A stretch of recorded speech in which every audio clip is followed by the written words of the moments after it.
Do you like basketball? Basketball, no. I like, but I'm not good at. Yes, I'm not. Me too.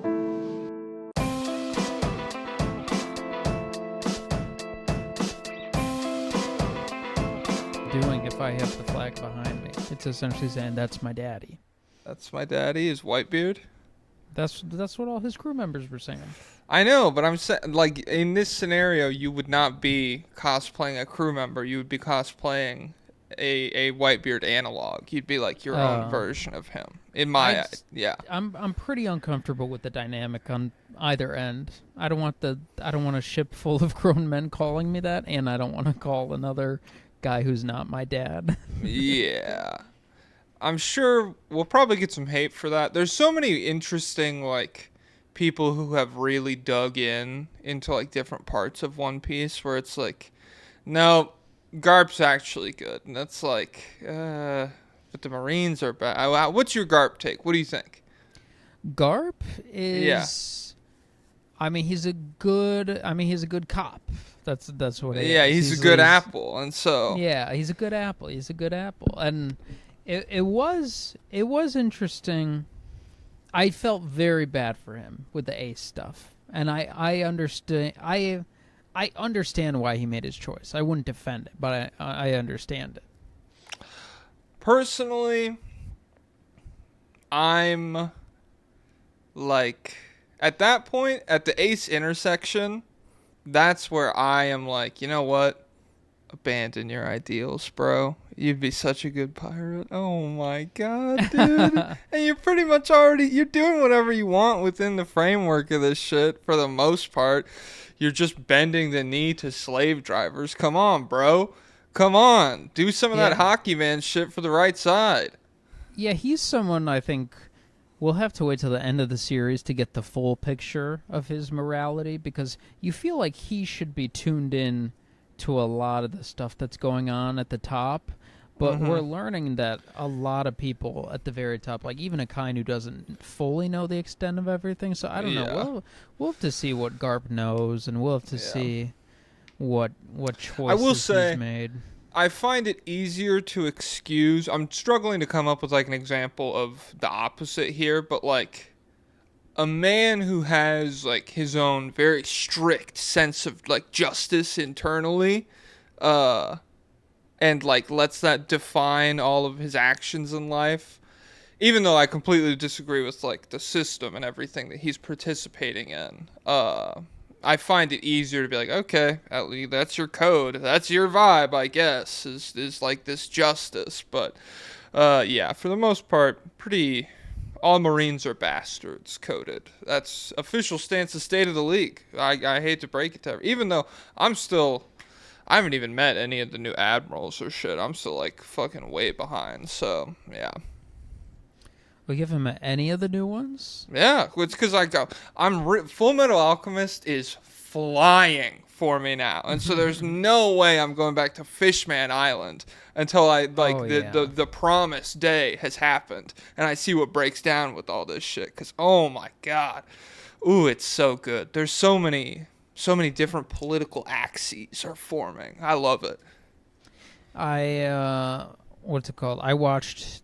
Did I talk about this already? I watched My Hero Vigilantes after watching My Hero. We talked about Knuckle Duster and everybody. It's so good. I might read it. Okay. And last night I watched The Watcher. Have you ever seen that? Marvel's maybe it's just Watcher. No. What is it? No. It's Micah Monroe. You know her? The girl from Longlegs? No. I never saw Longlegs, believe it or not. Oh, really? It was overhyped. That's why I didn't see it. Watcher. Horror mystery from 2022? Yes. It's on Netflix. Oh, so, I think I've seen like clips of this. Is she like looking across? It's a rear window situation.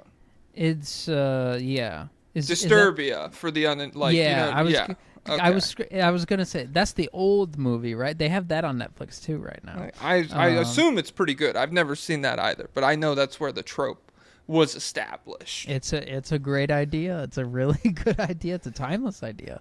But Yeah, it was pretty good. It was pretty scary, and they did a really good job with the balance of, is she actually in danger or is she tweaking? Is she tweaking? Oh yeah, man, and this would be such an easy situation to be tweaking in for sure. Like yeah, you're just because you moved to Romania.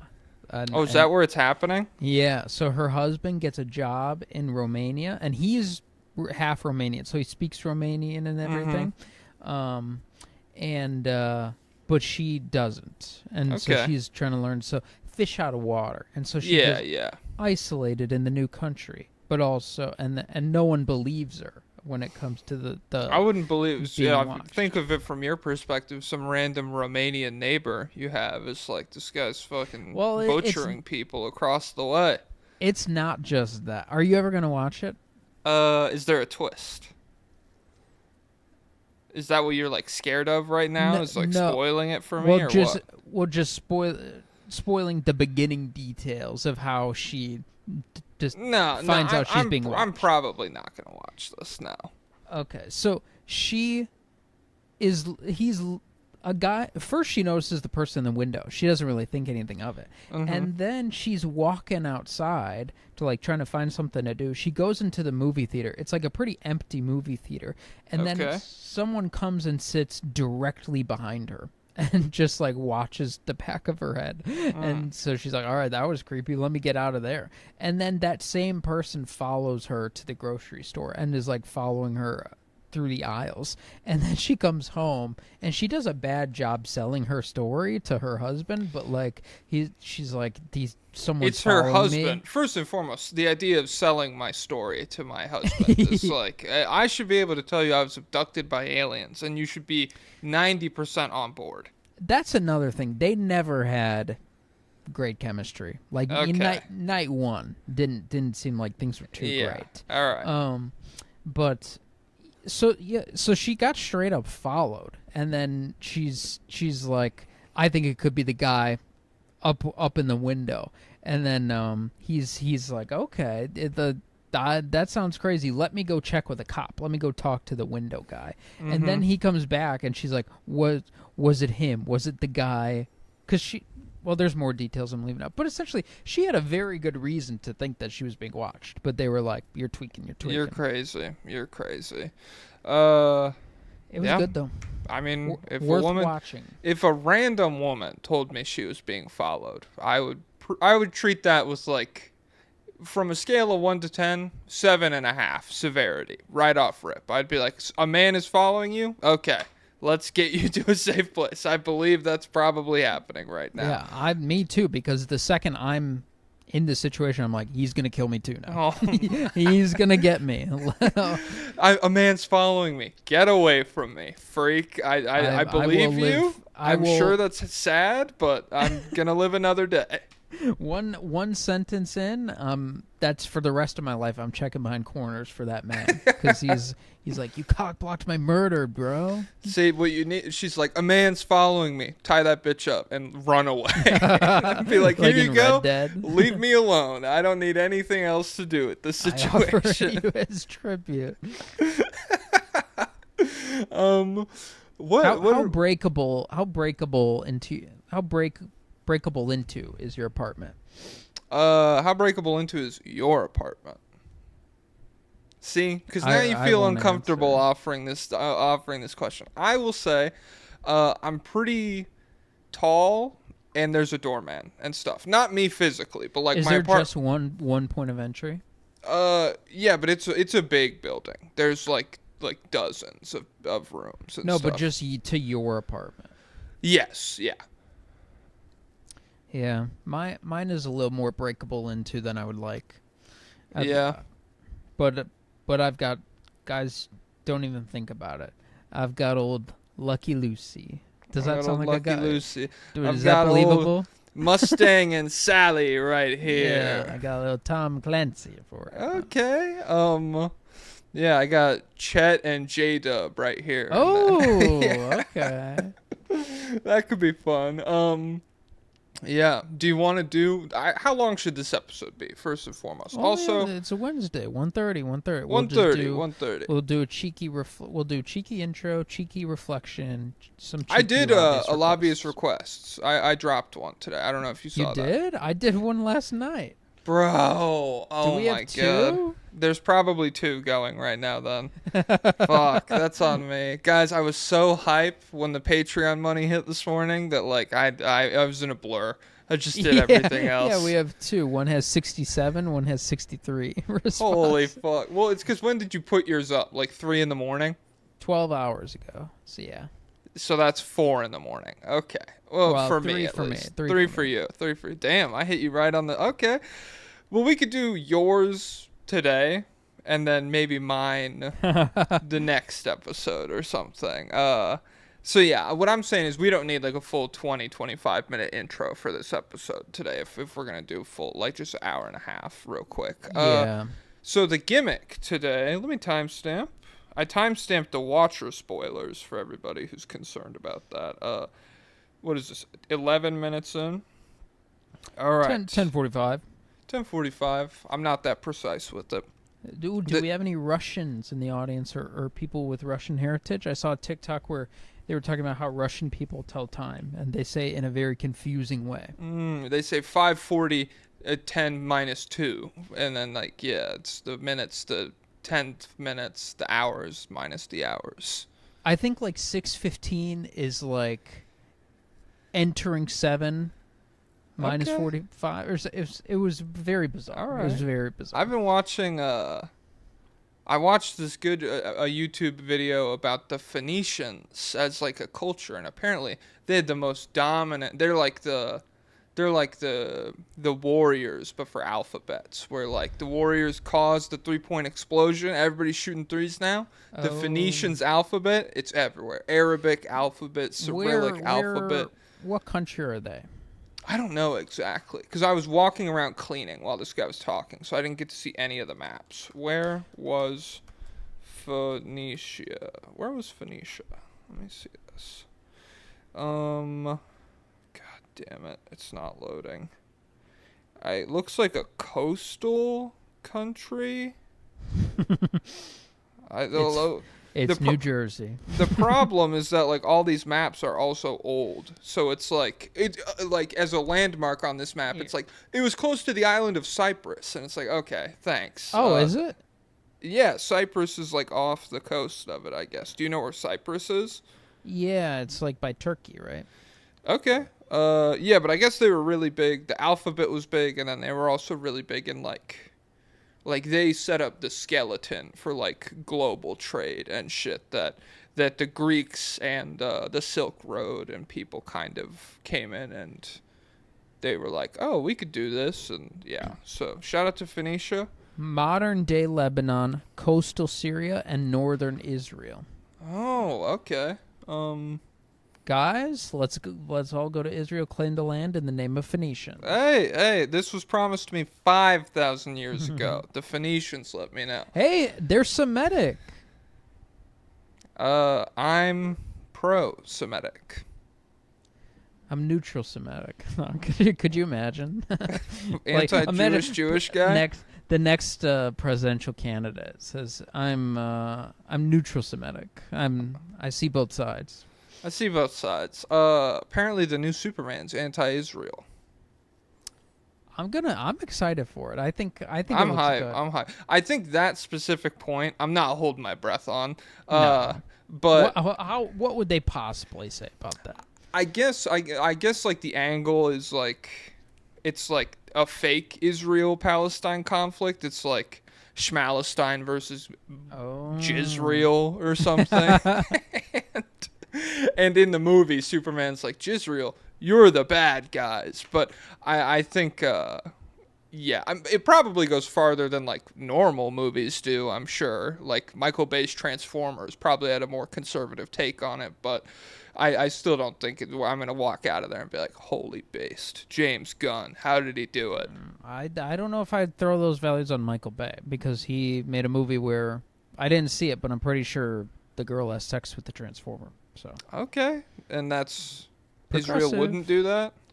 Well, that's just progressive. So Oh, okay. Dude, you know who's crazy involved in the Iraq War? Jerry Bruckheimer, the guy who made like Survivor and a bunch of other different reality shows in the mid 2000s. I did not know that. it's a bad idea to give some people too much money. Too much money Yeah. and no notoriety. Spam call. Spam call. It's me. I'm calling you. Okay, so the gimmick. The gimmick today is we made a top 20 NBA players list. When did we make this? You had the video open. It was April 2nd, I believe. Okay, so it was serious. It was not an April Fool's Day joke. We made a top 20 NBA players list. We brought in our own lists. We embraced debate, and we ranked all of our guys and shit. And so now, obviously, the playoffs have concluded. We've gotten legacy moments from some players. We've gotten disaster classes from others. And we're going to take a little look back and see what we like, what we don't like about our lists. What's up with yours? So the number one thing I think we should talk about is Halliburton. So Okay. Yes. I had Halliburton at 16, but I said in the podcast him and Brunson are interchangeable. Brunson I had at 15. So I had him Okay. 15, 16. I had Brunson 12, Halliburton 16. And Do between you feel them, bad about it? not really. I'm just way more open to that entire group of players being interchangeable because Halliburton, obviously, incredible playoff run. But I would, throw a little rain on the parade of it or whatever and say, hey, it was a great run from Halliburton and it was a great Pacers run. This was not like 2018 LeBron statistical dominance where he's just backpacking them to wins every time. It was very, like, in the clutch, he was incredible, and he had some incredible statistical performances as well, and I wouldn't, he played a lot better defensively than I thought he was going to. Yeah. But yeah, like, I'm not looking back at this and being like, oh my God, I feel so dumb for not pushing Halliburton harder. I had Brunson 12, Mobley 13, Donovan Mitchell 14, Devin Booker 15, and Tyrese Halliburton at 16. I would be very open to Halliburton slotting above any of those guys. Like Brunson, I'm thinking like, yeah, we're right there, interchangeable now. Is there anyone on your list who stands out as like, oof, I don't like that? So I don't exactly know. The first thing I ran into, I don't know what to do with LeBron, Kevin Durant, and Steph anymore. Just because I think we could still do these arguments about, like, hey, for 7 games, who do you want? This guy or that guy? Hey, 1 game, season on the line, who do you want? This guy or that guy? But I think this specific list was for a playoff run. Okay. Even then, I'm still like, KD obviously didn't play in the playoffs, so this doesn't really apply to him as much. LeBron, I don't know what to do with exactly. I feel like he's a good player, but I feel like there's probably less inherent value to him. Like, if him and Steph are both coasting at 70%, I do feel like Steph's like spacing and 3-point shooting is just like an inherent thing that's going to give him more value. What do you feel about like those 2 players and just like where the old guard is kind of at right now? That's the first thing I looked at. So I was very high on them. I had LeBron 5, KD 6, and Steph at 7. Let me pull up LeBron's playoff stats, but my initial impression is he definitely was not the issue for why this team, for why the Lakers didn't get out the first round. And I feel like he played pretty well. No, I looked at his game log. So his stats are probably pretty sick for a 40-year-old. 25, 9 rebounds, 6 assists on Probably 60% true shooting? Yeah, 60%. Okay. Because, yeah, let me pull this up. I remember he had one, like, very dominant game in there. And then the rest, and part of this is also just, yeah, okay, so game 3 in a 5-game series. So that's the average game coming in. Game 3, he goes for 38 points on 62% from the field. For what true shooting percentage is this? It doesn't say. I'm fucking, let me see. 75% true shooting. 38 points on 75% true shooting, and then he averages 25 for the series. The scoring, it wasn't electric the way you kind of need it to be if you know your team is going to be awful defensively. And there wasn't like, you did just kind of feel a redundancy with him and Luka and Reeves, I felt like. And so I don't know how much of that blame. Yeah, see, I put that on the context rather than him. But then I look at like, I don't know, because like, is it fair to look at like Anthony Davis or something and be like, how would he put in this context, or how would Anthony Davis do in a context that like has him next to other bigs that do the same shit? And so, yeah, I guess it's not LeBron's fault, but like, I did not. Do you think less of Luka at all? Luka, I wrote down good. So like I went through my top 20, and if I'm comfortable with where I put him, I put good next to him. And Luka, I put good, but only through the lens of the context that we just talked about. Only through the lens of new team, they're figuring it out. He's largely working himself back from this weird calf thing that plagued him all year, and he was fat. And so this is like a good showing from that perspective.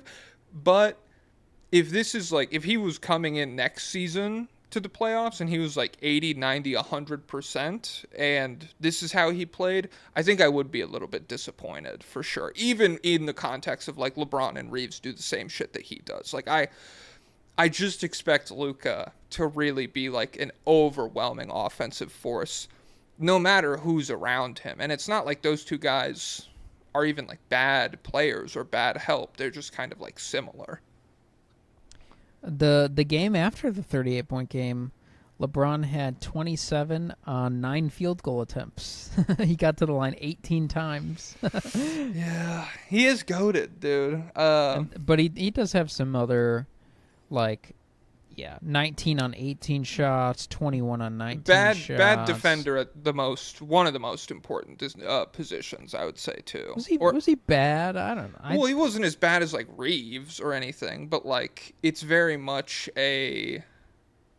having this guy out there. He's not going to be able to give you that defensive engagement, and neither is Luka, and neither is Reeves, and they didn't have a center, and so like I'm not trying to put it all on LeBron, but I also don't like completely absolve him of problems just because the team wasn't perfect around him.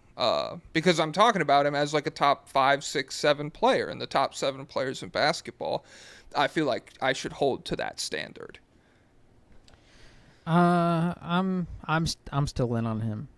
He's like, yeah, he's like All Might kind of. When he already had the injury, but he could still go big mode sometimes, and so he doesn't do it all the time. But when he does go big mode, he can still take down all for one.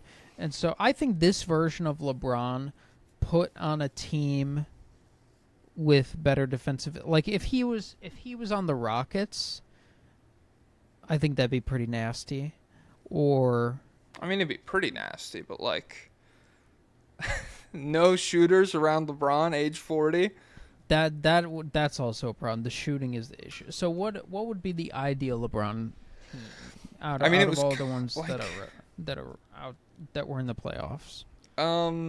Maybe you could tell me, put him in like Cade's spot. I think that would be fun. I don't know if it's perfect for him, but I think you have like a lot of the traditional LeBron tools. Maybe what we're describing here is that just like the good LeBron team, the recipe for one is the same as it was 10 years ago, and building a team to be good around LeBron kind of makes him be the best player still. Although at the same time, I guess, a team good around LeBron should be good around Luka too. He give him defense and shooters. It's the same thing. I would like Detroit. I don't know. Maybe Minnesota, but that would still be kind of funky if Randall's still there. Do you think like Tatum swapped out for LeBron on this Lakers team would have made a difference? Probably not. I think it's just like at the same time though, maybe he does play. Maybe him and Luka, there's just like more defined offensive roles.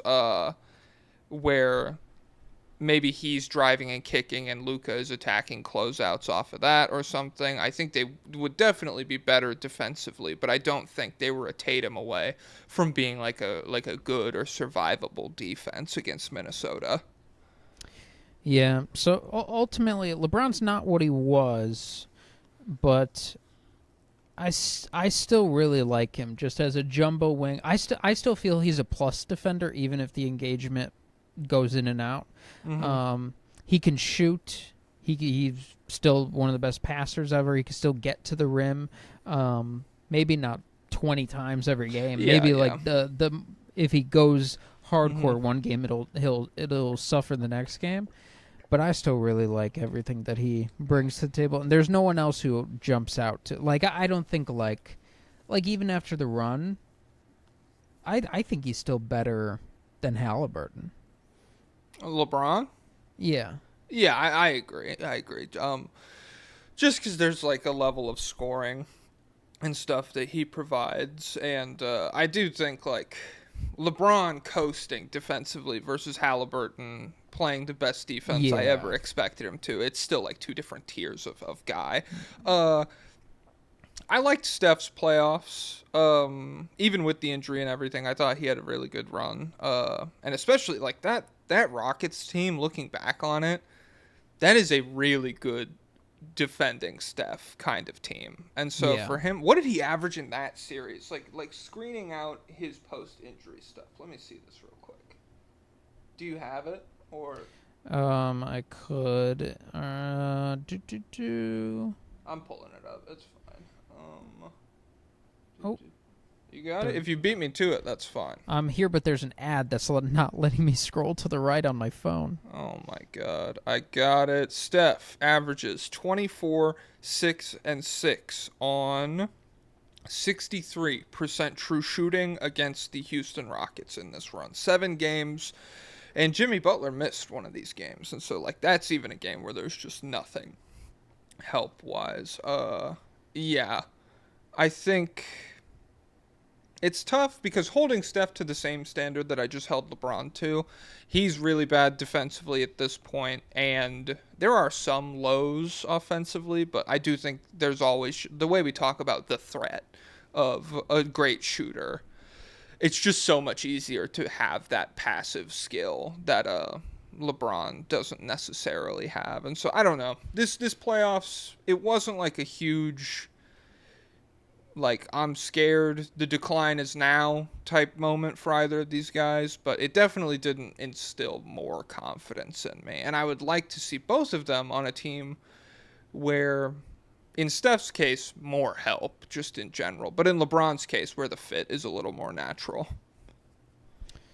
Yeah, the only one who on my list who I'm like, all right, probably knock him off is Jimmy Butler. Maybe Yeah. that's unfair. Maybe we should factor in more injury with him, but still, it felt incredibly passive during like kept waiting for him to turn it up. So we'll see what happens next year, but I'm probably gonna knock him down.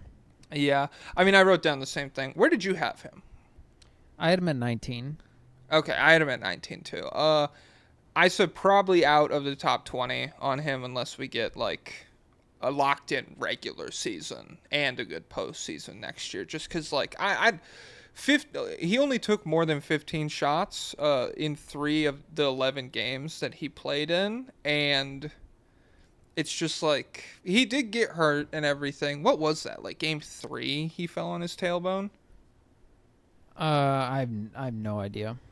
It was pretty early in that Rockets series, but even then, like once you get into the Wolves series, it's like he had a game where he took like 26 shots and had 33 points. And then he followed that up with back-to-back games where he took like 12 shots and they lost. That was games 4 and 5. And so I get that if you're already hurt, doing this massive offensive load isn't going to help you at all. You'll probably feel it the next couple of days, but it's still, yeah, like everything already relied on him being Jesus Christ in a playoff setting. And so like the second that slips, you have such little to like hang your hat on besides that. Yeah, and then Kawhi, I'll probably move Kawhi up, like above Jaren. Okay. Maybe that's it. Probably if I had to start a playoff series today, I would do Kawhi over Ja. I had Ja over him, so I'd put him above Ja. Okay. I'm curious. Then it gets dicey when it gets to the Halliburton Brunson range, and then a lot of the questionable ones, they didn't even make the playoffs. So I don't know. Yeah. There's nothing I can do about like Wemby here. I can't or say. Zion. Yeah. Honorable mentions that I had. The one I really wish I had like preached on harder is Jalen Williams. I do think I would throw Jalen Williams pretty firmly in my top 20 at this point. I would rather have him than Jaren Jackson Jr. I would rather have him than Jimmy Butler. I feel pretty confident saying that. Karl Anthony Towns, yeah, I'd probably still go Jalen. You could start arguing team fit to me at that point, but yeah, I really like Jalen Williams' postseason run, especially with the context of he did the whole thing with like needing surgery in his right wrist. He was still that good. He had 40 in the finals. He had some huge shots in big moments in the Nuggets series. So yeah, I would have Jalen Williams up in the top 20, like the back 5 somewhere. I think that's totally fine. For me, he was still a little volatile. He really pulled it together at the end, but the overall playoff like numbers and the overall experience didn't feel that great. I mean, offensively for sure. So you're just, Jalen Williams. So you're just like Jimmy Butler pedigree. And you said, would you? No, for Jimmy, he's better than Jimmy. Yeah, for sure. But what about Jaren Jackson? How do you feel about that? Honestly, it might. Ooh. That's fair, yeah. Yeah, because he can do more. Yeah. I still think Jaren is better defensively, but he could do more offensively. And so. Well, I'll also throw out there, I'm pretty tired of the Jaren Jackson Jr. Foul stuff. Like, I do feel like that. Like, it's one thing to be 20 and it's foul trouble, but we're in what year? What is he in? Year 6? 2018, so 7. Year 7, and we're like, we're still, the foul trouble is like a serious limiting factor on how good of a defender and how good of a player he could be. If you have foul trouble and you're out of the game, it's awful. And so yeah, I would say Jaren is a better defender, but I like Jalen Williams notably more, comfortably more as a player. What about him versus Kawhi? I am still willing to give it to Kawhi. I'll do the pedigree thing or whatever. I am not this, like you said, I'll move Kawhi up because of this. I did not feel like this was a move Kawhi up kind of playoff run. Especially outside of that, we talked about the game 2 that he had last episode where it was 39 points on nearly 80% from the field, so probably like 110% true shooting or something, and he killed the Nuggets, and it was awful, and they had no response for him at all. Outside of that, it was not really like the kind of takeover scoring series that you needed him to have in any capacity, especially not just in Game 7, but like, what did he have down the back half of that series? Let me pull it up real quick. You talk. So with Jalen Williams, it's interesting because if I am sticking with my meta of I don't want any defensive liabilities, then he should be ahead of Brunson and ahead of Halliburton.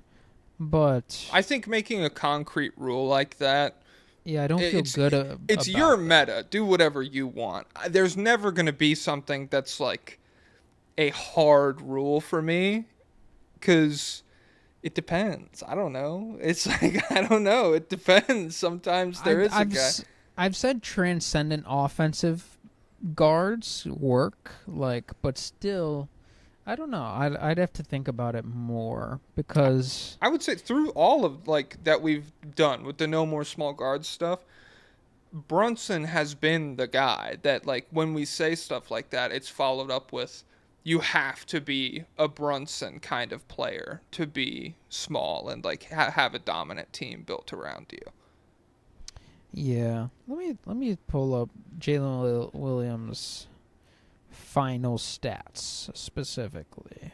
Kawhi in after game 2, Kawhi was 23 points, 9 rebounds, 5 assists, 47% from the field, 37% from 3, 71% from the line. And so yeah, he had more than 25 points one time in the final 5 games here. It's tough. It's especially tough with the report that comes out like a few weeks ago where it's like Kawhi was training the whole time to simulate a run to the finals. Did you see that? No. Yeah, it was What like was he doing? I guess he was like working hard every day to like simulate the physical strain of making a finals run again to like prove to himself and to whoever that his body could like sustain that. So with that in, I'm like he was healthy here, and like the last 5 games of this series, they weren't awful or anything, but they certainly weren't crazy. And I feel like a lot of the James Harden hate has been a bit of a lightning rod for what was a healthy opportunity to win a playoff series that he didn't take care of as the first option. Yeah, it's just the skill set is still like there a lot. Like there's a lot of the embers of Kawhi still burning. Mm-hmm. And so it's hard for me to go completely out on him. But also, and then I also think about like Cade. I didn't have him top 20. He was inefficient scoring again in the playoffs, but he still felt good. And yeah. And he still is a guy who checks a lot of boxes. Yeah. And so, like, he's very similar to J-Dub, where it's like great defensive players. Maybe Cade's not great, but a good defensive player and a lot of scalable skills, less weaknesses. And Cade's weaknesses, I feel like you can mitigate by just giving him a lesser role, which the Pistons could not do. Yeah. And J-Dub had the lesser role, but he still had his offensive struggles. But yeah, it's hard for me to think about them two specifically versus like versus the one-way guards versus Brunson and Halliburton. I don't know. I don't have an answer. Yeah. I don't know. I don't want to be like negative Halliburton because I feel like I've been like the biggest pro Halliburton. I'm bigger than you for a while at least. And it's tough when I look at it. It's just like the intangibles that he brings to the Pacers and the way they like made that run this year. I don't think they make it with like 98% of other NBA players. Like I don't think they make that run with Brunson or Cade or whoever else you want to put in there. There's like maybe a few guys who they make the run with, but LaMelo Ball. Yeah, see, I don't think they make it with LaMelo Ball. I think he's running too many red lights on his way to the games. He's getting pulled over and he's late. There's no one on the roads in Indy, dude. So it doesn't matter. Yeah, but and it's a racing city, so people will respect. Okay, so if you go fast, the cops are like, yeah. Yeah, they're and hey, in 49 other states it's just basketball. In Indiana, okay. That would probably work. If you get pulled over and you're like, yo, I was going to a basketball game. And they're like, we'll escort you, sir. Get behind us. Turn the sirens on. Yeah, but so when I think about Halliburton, it's harder for me to like put those intangibles into a, quote, portable category as opposed to Jalen Brunson just like walking 30 points, 7 assists. it's also hard because so we give credit to the Pacers offense to Halliburton for instilling that type of play. But there's a difference between him and like Steph Curry gravity offense where you subtract Steph Curry from the court, it disappears. But Halliburton, it's like Steph Curry's giving you a fish. Halliburton's teaching you how to fish. Hey, they were up at halftime, baby. Game 7. Which is more... Is that against Halliburton or is that for Halliburton? I don't know. Is that more impressive or less impressive? It's just so many impossible things to say. Like, do you put Halliburton anywhere and he gets guys to play like this, or was it just the lucky collection of guys? I don't know. Because I also think you can make the arguments that, like, you put him in different situations. I don't think he's, like, incapable of being a more aggressive scorer or something. Like, the way we kind of are like, dude, 8 shots tonight or something, which... Well, sometimes they really need him to do it, and he doesn't. He's got some Jimmy in him. He's like, a little. Not tonight. But, like, I don't know. I feel like if you put him on a more desperate... Like, if you put him in Detroit or something. If you put him in the Warriors when Steph died, do you think... Would he it would be cool. Would he be chucking? I don't know. I don't think they'd be as good, but yeah, like it's tough. So I don't know what to say about Halliburton. How do you feel about Donovan Mitchell's run? He's very impressive. Where did you have him? Are you comfortable with where you put him? Would you put him higher, lower? What'd you do? 13, and I feel pretty comfortable with that. Maybe the hot take I had that a lot of people might disagree with right now is I had Devin Booker at 12 and him at 13. And I honestly still would keep that. I still think Devin Booker is so good, and he's just in the worst possible situation. Yeah, looking back on it, Donovan Mitchell I have a lot of trouble with because I love it when he goes off. It's like it's one of the most entertaining things in the world. 48, 50 points from Donovan Mitchell. Oh my God, it's electric. But then you kind of like look back on it, and I really do feel like there was some... You could levy some offensive engine playmaking criticisms at him from this past run. And even though they were so banged up, and even though there wasn't like a lot of offensive help, I would still consider some of those criticisms valid. I don't remember exactly how many assists he averaged in the playoffs. I want to say like 4 or something. But when you contextualize it with like how good Jalen Brunson is at passing the basketball, and how they're not, like neither one are really that good. Brunson sucks on defense, but it's not like Donovan Mitchell's like getting stops on guys. So yeah, I would still go Booker over him as well, I think. Although I don't think I did. Yeah, I had Booker at 15th on this list. I think I through lack of playoffs, maybe that was, sorry to trigger all the Discord people, Booker upscale here. Because I do love Booker's playmaking, and I think he is like a very similar put his head down, get to the rim kind of guy when he wants to be or when he has to be, which in Phoenix, the thing I wrote down with Booker is like, it's tough that I'm just going to have to consistently argue this point for the rest of time that he should be here, even though he's like never going to play in a meaningful playoff game again if he stays in Phoenix. Like it's done. We're not going to see Booker there anymore. That sucks. Yeah, I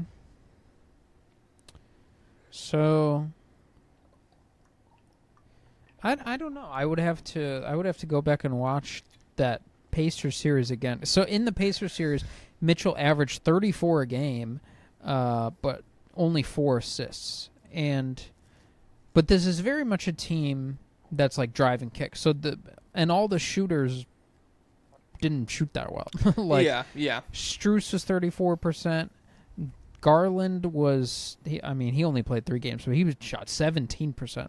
Ty Jerome 25, DeAndre Yeah. Hunter 31, Sam Merrill 33, Isaac Okoro shot 40. I would imagine that was on 2 shots or something.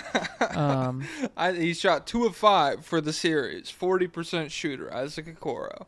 Yeah, so I don't know. And they actually did have a lot of guys. Evan Mobley averaged 18 and Jared Allen had 13. Max Strus had 12. So I don't know. I would have to go back and look, but I didn't feel it was a particularly like. I think Donovan Mitchell is a good passer. I think he's good. I don't know. I'm not like crazy high on it. I wish it had been better, but he's certainly not like, Jordan Clarkson. He's not a Jordan Clarkson kind of guy. No. Although He's not inherently evil. I had Mobley above Donovan Mitchell. I had Mobley 13, Mitchell 14. Honestly, I'm still kind of comfortable with that. Even though Mitchell had this 34, I get it. Like if somebody wants to be upset with it, I really like what Mobley brings on defense. I think it's a crazy defensive load that he was carrying out there, and I think you get him, full-time center minutes, maybe we could see a bit of a jump next year. Oh, dang. He was at 70% true shooting in the playoffs. Which at that point, if you're 18 points per game, maybe bump that volume up, big fella. 70%, it's cool. I get it. Let's get you some. But I don't know if he's capable of that. Bro, come on. A volume increase? I don't know. Get him in the post, dude. He's Dang, strong. he shot 45% from 3 too. Bro, I'm telling you. on 3.9 attempts. 3.9 attempts for a 7-footer isn't enough? Oh my god. That's a good. No, it's good for spacing, but it's not good for. It's good for getting other people to score. I don't know if it's like, let's get Mobley 9. Let's get Mobley 10 attempts a game. I'm not saying he needs 10 threes a game. I'm just saying, for me, 45% on 4 threes a game, even like 38% on 4 threes a game for Mobley over the course of like a season, I'm cool with. I think that would be enough for him to get off the rest of his offensive game. Because, yeah, I'm Mobley filled, baby. You're the Mobley guy. I just still... I think the context limits the volume, and I don't think they could have said, like, give him the ball, let him cook more. I don't think that would have gone super well, but maybe it would have. It's just like, it's not that kind of team, especially right now. Again, with, like, him cooking with Jared Allen on the floor, it's not possible. It's not going to happen. But I do feel like his skills lend themselves to isolation scoring more than is being taken advantage of in the Cavs context right now. I think he is a guy who can cook as far as 7-footers go. And then even though I'm not a huge Mobley guy, but I got to think again, like, would I rather have Mobley be a guy on my team or Brunson be the guy? I don't know. Well, it'll be a contemplative summer. It'll be like the movie Silence. I haven't seen it, but it'll be like that. You're gonna get tortured to death as a missionary in Japan? Is he tortured to death? I thought they... Yeah. You're talking Martin Scorsese's Silence? Yeah, I thought they go look for Liam Neeson, and he's, like, left the faith. And then they... Well, yeah, because he's in Japan watching his fellow missionaries get tortured to death. Oh, okay. But does he? Well, don't spoil it for me. I mean, I've never seen it. I just know that's what happens. He's like, God's forsaken us. Hey, he's like us. He's looking at the latest results. He's like, some things aren't going. We got to update the metas. State of the Faith podcast. Guys, Christianity meta does not scale to Japan. Bring that back to Portugal. Guys, I'm live with the Shogunate right now. We're breaking down how prayer does not work. He's going to cut all my fingers off. He's making some really good points about Shintoism. Oh my god. Yeah, so Halliburton, very confusing. And what's frustrating is, like, we won't get an answer now. It's just a year of, that was really crazy that happened and we just nothing in the meantime. It's silence in the meantime. Anthony Edwards. I said Ant versus Jalen Brunson. I'm kind of torn on at this point. Oh, really? Are you full Anthony Edwards? Yeah. Yeah, that's where I lean. I feel like this is like, I just sat here and looked at my list for a while, and then the little woke bubble formed in my brain, and it was like, yo, Brunson's offense is better than the two-way stuff. And I don't know how true that is, but yeah, I loved Brunson's playoffs this year. But again, they came up short, and they were healthy. I really loved Edwards' playoffs, and so maybe he's a guy I should consider moving up, because maybe he has an argument above the old guard, the LeBron, KD, and Steph. Which I'm willing to open that door right now. Which on my list that would put him at 5, which seems. But I was really, really impressed, and the big difference you and I had is I had him above Tatum. Hey. Did you have AD above Edwards? Yes, I had AD 9th. I had Wemby 10th. I had Anthony Edwards 11th. How do you feel about that? About the same. I'm waiting to see on Anthony Davis, but I'm steadfast in the Wemby glaze. It was a great postseason for Anthony Edwards. I liked it. Wemby went to the monastery. I'm bigger saying news. That's bigger. That's a bigger point. That's a bigger improvement. If this list wasn't who would you have for a playoff series, and it was like, what did people look like this year, Wemby would not be 10th. Wemby would be higher. I was watching Turd Sesh's video last night with Hoop Venue and Mars, and they were doing the all-time draft.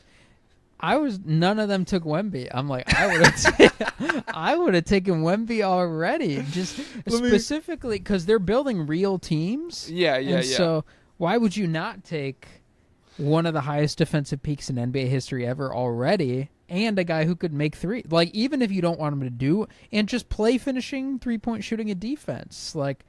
I'll tell you what, guys, I would have gone Kevin Durant and Kawhi with my first 2 picks, probably. It depend if I got 1 and 2, I don't know. Oh my God, I'm looking down here at the bottom. Logan has Ray Allen, buddy. Ray Allen. Some of them, I'm like, come on. We're being a little. If the game is being played today, come on, Carson. Why are you taking Bird over Durant? What are we doing? Bird. Hey, would I rather have Reggie Miller or Wemby? I think I know who I want. Would I rather Jason Kidd or Wemby? Who took Jason Kidd? Logan, because his bald guy fucking camaraderie. I will tell you, that's one of the most dangerous groups in America. They don't tell you about that. It's the thin bald line, the thin hair line. That was really good. The thin hairline. That was good, dude. Yeah. Okay. So, do you have any general list thoughts of things that you're like, damn, I wish I pushed this guy harder? Your honorable mentions. I don't know. What do you think? Does Jokic move down at all? I've seen people online make the framework of the argument and lay out all the points or whatever about Shea won a championship, Shea led the league in scoring, Shea outplayed Jokic in their head-to-head matchup, but he did this, he did that. And even if I were to accept all of those things as true, it just doesn't feel like it to me. And I feel like once you get into top 3, it's pretty much just who do you feel is that, what do you think? It felt like Jokic was still better even during that series with his struggles. It's crazy. Yeah, I'm not moved. I saw someone. This is the first time he's disappointed in years, and we don't have an answer for this is the best defense ever. We don't have an answer for how the rest of those guys would look. We don't have an answer for how would Shea do against this Oklahoma City Christian defense. Brown gave him some stuff to think about for a couple games, I think. Did you see Christian Brown's haircut? He looks cool. He's going to be better. That makes him better. Guys, He looks like a much better defender. He looks kind of racist, but No, he looked more racist before, I think. okay, that's actually fair. Before, like we're dealing, yeah. To me, he looks like he just like looks racist, maybe. He looks like is there a haircut that would change? I don't know, dude. Because like even if he went the Alex Caruso route, like shaved head, headband, I still feel like I'd think that. So maybe you're Dreads? right. Cornrows? Like the white lady cornrows with beads when a white girl goes to like Jamaica for vacation or something. He could do that. Yeah, he looks pretty sick. So but Shea, I still had Jokic 1, Shea 2, Giannis 3, full tier break, Luka at 4, and then I'm like, you know, if Luka looks like that again in the postseason next year and he's like relatively healthy, I will start to like just gradually group him more with this like other second tier of players. I feel like, even though I love Luka and I want him back. I want skinny Luka back. Yeah, so all the top 3 I don't feel different. And yeah, Luka at 4. Luka could move up, but we'll see. Where'd you have Tatum? 10, 11? I had him at 10, behind Edwards, Wemby. And you're probably focusing on the lows, and so you probably don't even feel bad about that. I have no memory of what he did, except for the Achilles. He was he was up and down, right? Okay, well, 3 straight games of 35-plus points against the Magic. That's a great defense. That's a great... Hey, score on them. That's incredible. And in game... I think it was when he tore the Achilles, 42 points with 3 minutes left in the game. He was cooking the shit out of the Knicks. No one could stop him. Yeah, what did he do the rest of the Knicks series? They blew... they blew 20-point leads. How is he doing? Guys, Pablo's a negative guy. He's a glass half empty kind of guy. And so, of course, he goes... I'm about the big moments. Well, hey, 3 straight games of 35 against the Paolo Banchero, number 1 overall pick. He's outplaying him. Come on. I don't... That guy's making almost $300 million. I know. We haven't even talked about that, dude. Oh, my God. Oh, do you think Paolo should be here? No. And I felt like a dick because I was forcing myself to ask myself that question while I was revisiting this list. Because Paolo did, again, similar to LeBron, good numbers in the playoffs. He averaged 29 points per game. But outside of as the series went on and the Celtics got more, we need to do this, we need to do that, his numbers dipped pretty significantly, especially the efficiency. And yeah, I would firmly rather have Jalen Williams at this point. Even like, I would still rather have Jaren Jackson, who I'm comfortable having at 20 still, even though I do think his skills are like pretty playoff dropper. So if this is like strictly playoff series, I'd probably rather have Paolo than Jaren Jackson. But I was still factoring in regular season, and I like Jaren Jackson as a regular season player. What about Chet? If we get, it was a bad run for Chet, but he's young. But it was barely bad. His defense was like, he was still a massive plus, and he was like the big swing for them on defense. When he went off, OKC's defense was not the same throughout the course of this playoffs, and especially in the finals. Yeah, it was offensive issues. Yeah, and so when you go back and look at how he was playing before he broke his hip, he was like 18-point double-double. I'll take Paolo right now, I guess. But I do feel like Chet at least is going to be like a higher-end offensive big man next year if he's healthy. Yeah, I mean, I'd probably still go Chet, but if he... Yeah, just because I am banking... Maybe it's unfair, because I'm banking on a lot of Chet improvement, and I kind of think Paolo is what he is. But, yeah, I don't know. And you know what? One thing I don't like... What? there's a lot of Paulo haters now. We used to be in, I know. we used to be in the dark. We used to be all Yes. alone. Yes.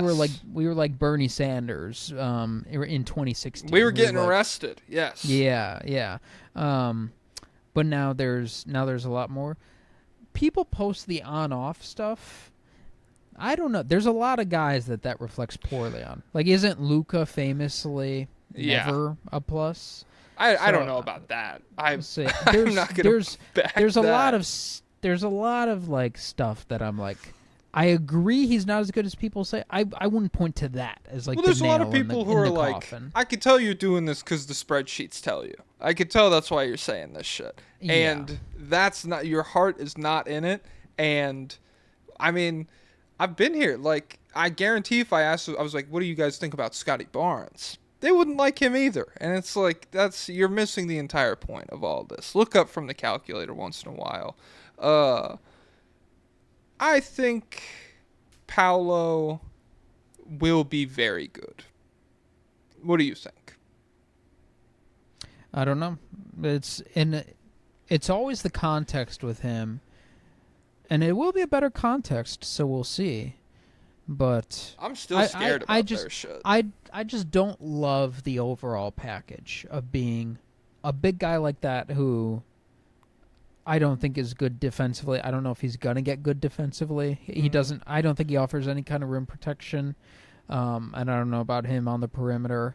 And then just to have him be shaky 3-point shooter, taking a lot of these mid-range shots that he's not that good at. Mm-hmm. If he just stays playing like he does, I'm confident that he won't be that impactful of a player.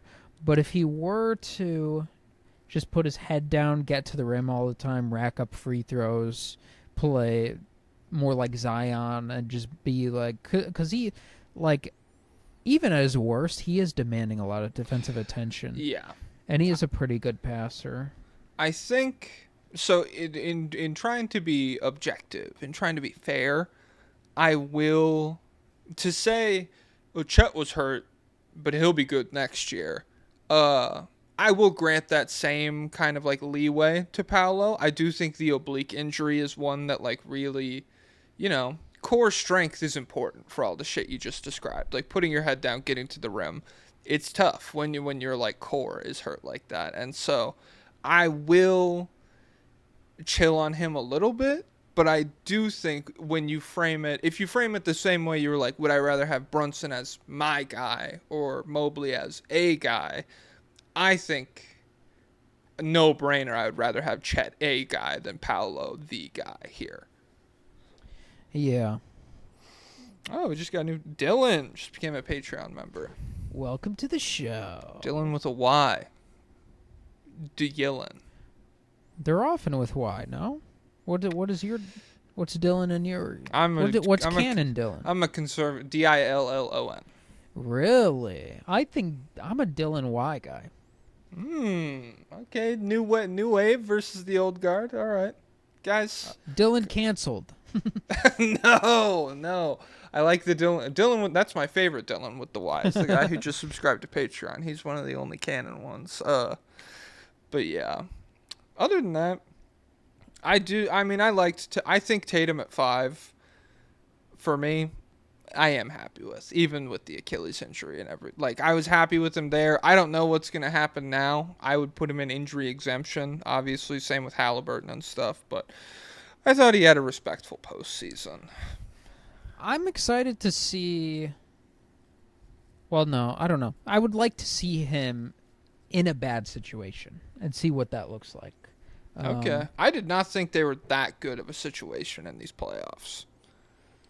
Like, were they nightmarish? Definitely not. They weren't like a tanking team or something. They weren't some of the rosters Luka has had to deal with, but I still felt like they were more talented than every matchup they were in. No? I don't know if they were more talented than the Knicks. I mean, Porzingis was like, what did Brown average? Let me pull this shit up real quick. Because I know Derek White still played well, but Porzingis did get hurt. Horford did look aged. Drew Holiday. What was up with him? I don't think he looked that good. Let me see his shit real quick. Drew Holiday. Am I insane? Okay, 57% true shooting for Drew. And he averaged... Oh, what do you think he averaged in the Knicks series? Okay, yeah, I remember this now. It's all coming back. How many points per game? 6 games. Is it 15? It's 9 against the Knicks. 9 on 32% from 3. That's pretty rough. Jaylen Brown, 29% from 3. He did average 21 points per game, though. Derek White? Derek White, 20 points, 40% from 3. The fucking GOAT. 63% true shooting. What a guy. Derek White. Oh, my God. Yeah. Okay, let me timestamp this here. Because we do have some new business to discuss. There's been some reports and stuff. 105. Stuff. Jokic reportedly not signing the extension this offseason. That's one big thing. It's just to get more money next year, right? Yeah. Like, by all accounts, he's been pretty happy. And it looks like Valanciunas is coming. Looks like... they stiff-armed him. They said, play. You're playing. You have a contract. Honor it. Where is your honor, Viking? In the report, they were like, the Nuggets believe that, quote, time will heal all. And I was like, dude, he's getting facts. $10 million to play basketball. Well, that's the time, dude. From now to later, the time is money's money. going to be in the bank account. So Yeah. And then Chet. He's going to be so mad in February in Denver. I could be on the beach right now in Greece. And it's garbage. just fucking blowing wind. I'm walking through the parking lot to they have a shit practice facility too. It's like a high school gym. So, damn, maybe Greece would have been better. I don't know. Chet, extension 5 years could reach $250 million with incentives. So they got Chet and J-Dub. They got him big boy. Did they get deals. dubbed? I don't think it's happened yet. Did they not? I thought they did. No, Chet was definitely the first one to fall. So unless dub has happened since then, I don't think it's officially happened yet. But all reports are like they're working towards it. That's probably what I saw, or maybe I confused it on Shams' profile because he tweets the Chet extension 3 separate times. Yeah. Well, the other Jalen Williams got, so that's probably what you thought. You're like, whoa, $8 million a year for Jalen Williams? This is kind of a steal. We got a Kelly Olynyk trade, but what were we talking about? Oh yeah, the Jokic extension. It doesn't mean anything, right? No, I don't think so. They were happy. I was more good. Will he retire at the end of the extension? Yeah. I hope not. That'd be sad. Will he still be good? Yeah. He already sucks on defense. What's gonna happen? He's gonna get slower. No, he's at his best. Come on. He's got Bruce Brown back. We got point of attack defense again. Tim Hardaway Jr.'s out there running around. And Christian Brown's new haircut's going to make him better. Okay. I bet he's pissed because Christian Brown can already grow a better beard than Jokic can. And so... Has he tried to grow a beard? Jokic? Wait, has he had a beard? He didn't shave this whole season. What does he have? He does have facial hair, doesn't he? Yeah, he's got like a fucked up... I mean, I should talk. I have like 8 holes in my face. But yeah, Jokic has like a stringy little European beard. Yeah, he's got his little thing. Yeah, but he's never. Yeah, he's got a Viking-ish look. I miss when he would shave.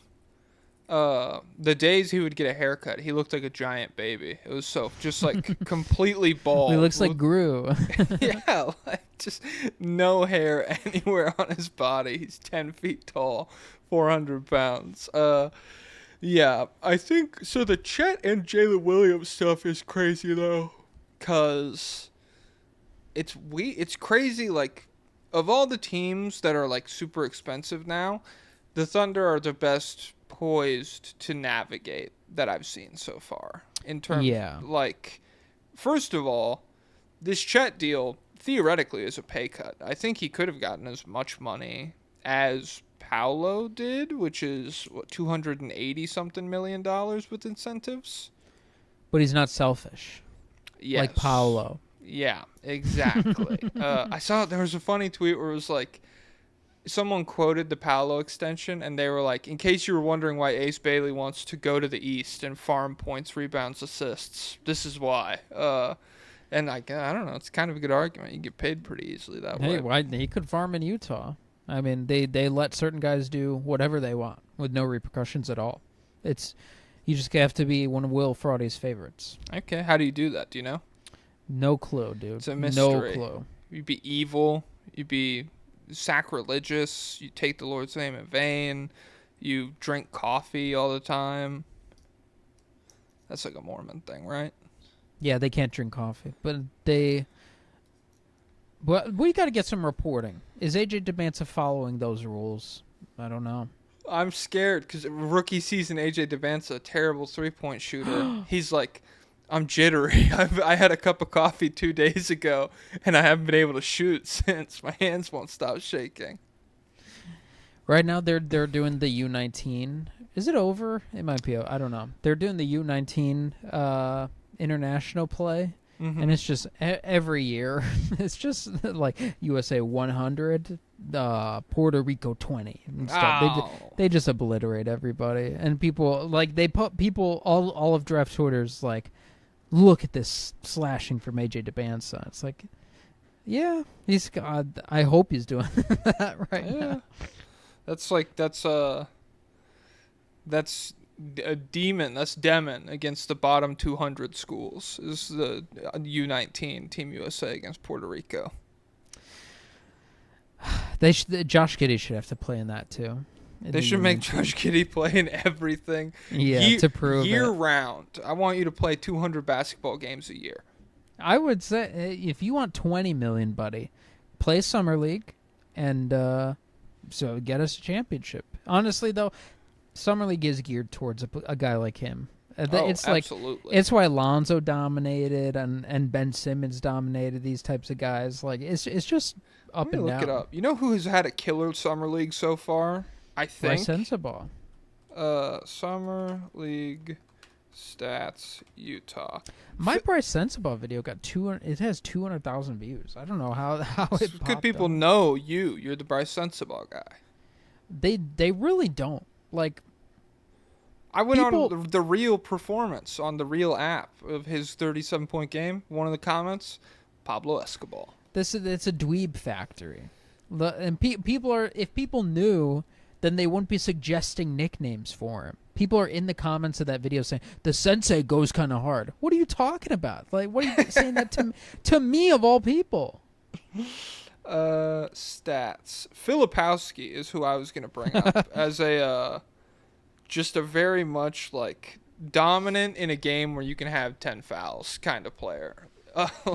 That's the next Kelly Olynyk, dude. Him and who is it? Adem Bona. They were going at it the other night. They had a duel going down to the wire. They each had like 25 points. It was sick. But yeah, Filipowski, I don't know. There's some stuff that impresses me where I'm like, this guy could be pretty good. And then it's like, just gets nuked by a fifth-string center. Adem Bona cannot dribble the basketball. And he was like breaking Filipowski down in isolation. I was like, okay, maybe the dream's a little far-fetched here. Well, maybe Adem Bona put in work in the offseason, okay? Maybe. Kyle Filipowski is probably stalling because he got groomed by his wife and he's being enabled by the Mormon freaks. Can't keep falling back on that excuse. It's if he was in a normal relationship in a normal team with a normal city, he would be better. He'd be okay. He'd be Kelly Olynyk. If he was raised in Toronto, he'd be wearing a snapback to his wedding. Oh, that'd be cool. Oh, he did do that, didn't he? Yeah. That's crazy. He's like the PJ Tucker of snapbacks. Oh, he has like millions? Yeah, like people will be like, we took a 3-day road trip. He brought 8 snapbacks. Got to get one for shoot around, one for the shower, one for dinner that night, one to wear to bed. That's crazy because he has such long hair. I wear hats all the time. I have pretty long hair.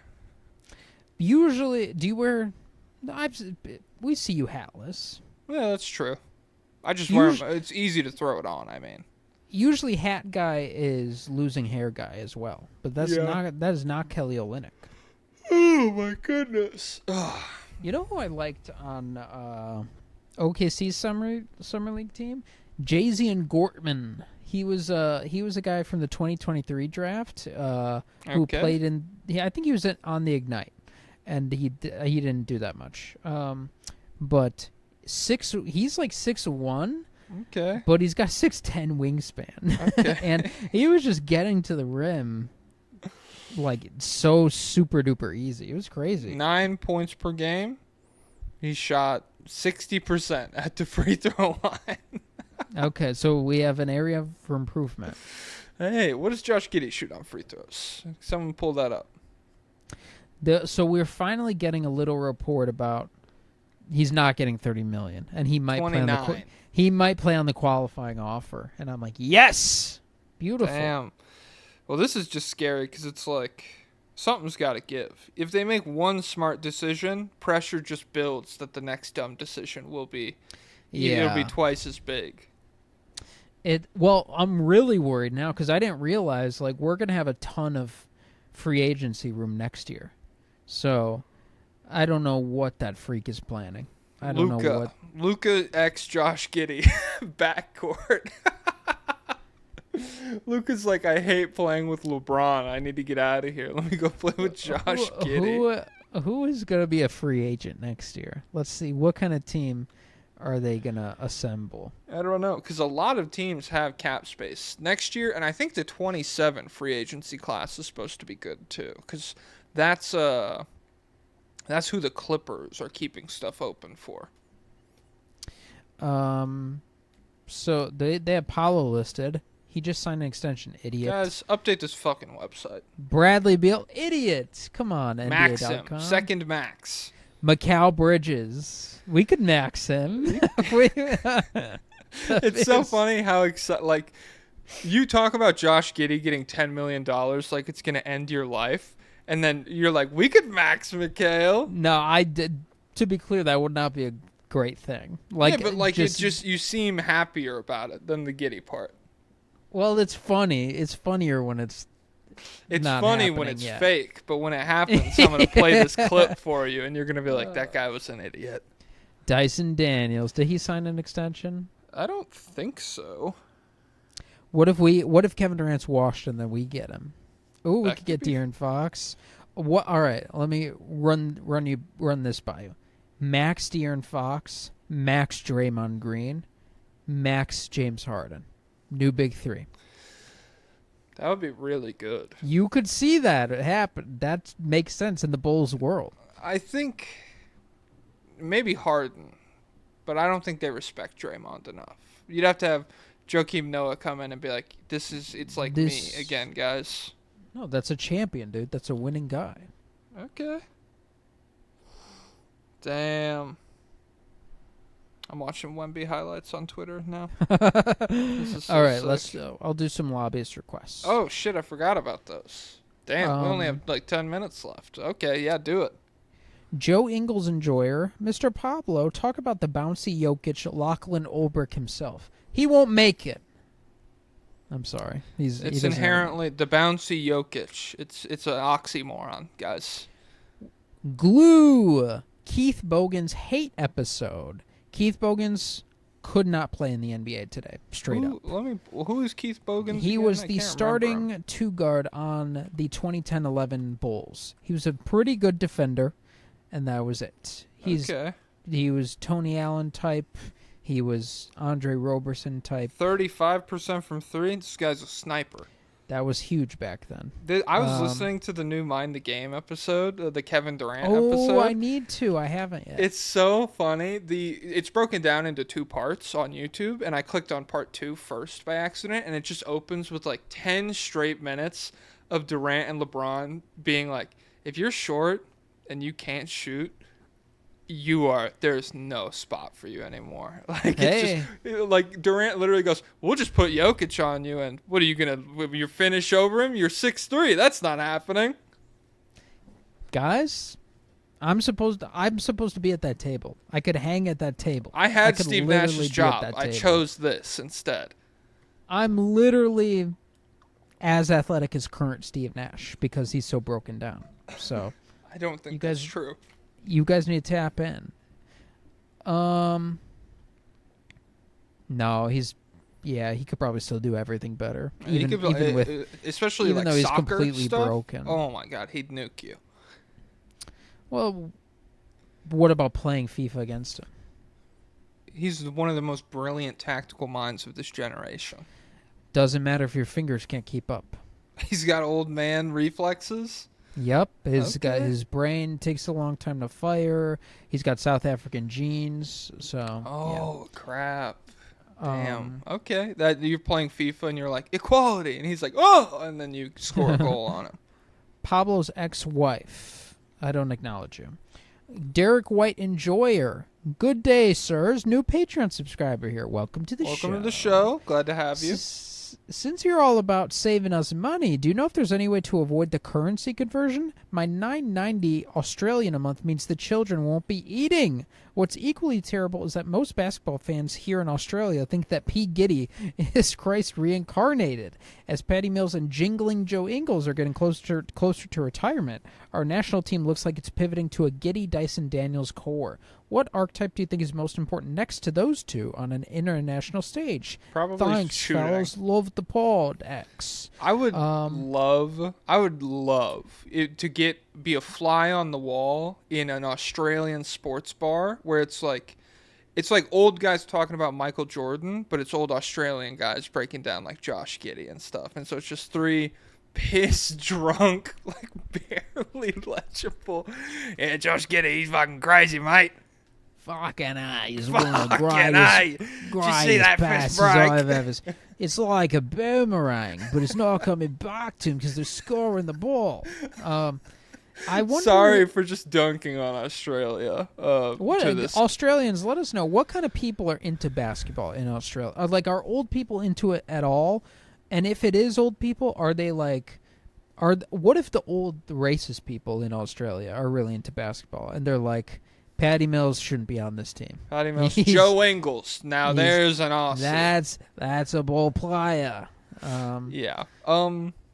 As far for the conversion, I don't know. Look that up. But Patreon, we don't have answers for you. This is a dysfunctional, decrepit website that wants me to go bankrupt and lose my entire life. they tried to starve him yesterday.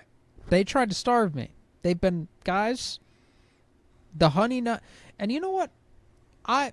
You're gonna. It's because Pablo tried to DoorDash a box of Honey Nut Cheerios, and the fees were $15, and he couldn't do anything about it. He didn't get to eat last night. The do DoorDash dollar store generic Honey Nut Cheerios, and the bag is open, and the guy's hand is sticky. Dollar store. I like regular Cheerios more than Honey Nut Cheerios. Okay. So suck it, everybody. I don't really But have they that didn't- strong of an opinion about Cheerios. They didn't have regular Cheerios at the dollar store, but guess how much brand name Cheerios are at the grocery store? At the dollar store or At the grocery store? store. Well, they don't have brand name Cheerios at the dollar store. So I'm thinking, like, is this like a Walmart, Target level grocery store, or is it more like a local chain? Like Kroger, Ooh, Safeway. That's probably like $6 for some fucking Cheerios. Seven. Oh, bro. There's no way the cost of Cheerios has gone up to make. Is there a wheat shortage? I don't know. I hate that. But it's absolutely ridiculous. So the Cheerios should be $2.25. Cheerios should be $2. A box, a Lego set should be $15. I should be able to get a $25 Target gift card for Christmas. Go to the store, get all that stuff, have a great time. It's a disaster. But yeah, so I don't know. Look it up in the Patreon subreddit. There might be an answer, because I don't know. Is $9.90 the same Probably as $5, $5, or is it the $7.50 equivalent? The Patreon subreddit's really cool because any question you have, you can type it in and it will be there. And there will be a person who's replied in the last 3 months being like, yeah, we still haven't gotten any response on any. There's no answer to this problem. No, they actually charged me for my subscription money, and I just haven't really got an answer for it. Yeah. But yeah, so as far as the international game goes, you'll probably always be pretty good just by virtue of having NBA guys. But I mean, I don't love Rocco. Yeah, did you see him shooting threes? I did. So that's great. If you have Giddy on the floor, you're gonna need that. You're gonna need that. You have Dyson Daniels. Who else is Australian? You know, Dyson Daniels' younger brother is a prospect. Dash Daniels. I saw a lot of people over. They're like, he had 2 points today. This guy fucking sucks. Even though he's supposed to be better, right? I don't know. I like that. I like that when we get one guy in the league and then his brother's like making the rounds and they're like, he's even dude. Trey Jones, oh my God, he's gonna blow you away. Trey Jones was better than Tyus. Yeah, so I don't know. We'll see. You want me to pull it up? I feel like there's a young Australian we're missing. Who was at the Olympics? Australian Olympic roster, not the breakdancer. Australian Olympic team. Damn it. Basketball. Dante Exum. Oh, Duop Reith. Duop Reith. That's probably who you are thinking about. Josh Green is pretty good. We had Delhi. We had Johnny Furphy. Is that who you're thinking about? He's there. I'm Josh not thinking Green. of him. Yeah, Josh Green is decent. Yeah. Yeah, Josh Green is like a... Oh, and Matisse Thybulle. So, yeah. Honestly, a lot of these guys would be like, that's our ringer for some of the other Olympic rosters. For Romania. Yeah, so I think you'll always be pretty good. But And I guess we're just done with Ben Simmons. Damn, that's crazy. Because, yeah, that's another guy. I think he just doesn't like... I mean, even at his best, he wasn't playing for them, was he? Yeah, but hey, being jaded, not being patriotic, that's based. So I do not want to hear the Ben Simmons takes from whoever the old racist people are in the Australia. people gassing up Josh Giddey, I do not need to. I'm good. He doesn't even talk like us anymore. He's lived in Brooklyn too long. Yeah, he lost his accent. He's honestly based icon. Ben Simmons. Never show up to work. Get all your money. Leave Ideal that job. leftist basketball player.